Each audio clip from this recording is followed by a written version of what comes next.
Meus amigos, bom dia. Eu desejo que esse ano seja um ano de vitória para você. A Bíblia diz no Salmo 63, um Salmo de Davi, o seguinte: porque a tua benignidade, falando para Deus, é melhor do que a vida. Presta atenção. Isso é muito forte, porque nós aprendemos que a vida é o bem maior que nós temos, mas Davi disse um pouquinho diferente, porque a tua benignidade é melhor do que a vida. Os meus lábios te louvarão. Então é isso que nós temos que fazer, porque Deus, além de nos ter dado a vida, que chamamos de bem maior, Ele tem a benignidade dele, bondade esperançosa e esperança bondosa a nosso respeito.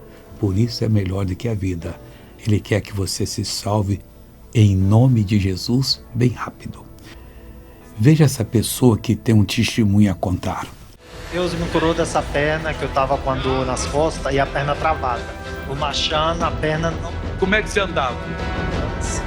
Você machando desse jeito? Machando. Que hora que ficou bom? Na segunda volta que nós deu, Deus já aliviou. Agora tá bem? Anda normal agora? Acabou, glória a Deus.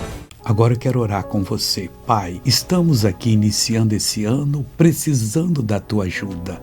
E neste primeiro domingo eu peço que até o último dia desse ano essa pessoa te conheça mais e mais, te sirva mais e mais e seja muito abençoada em nome de Jesus.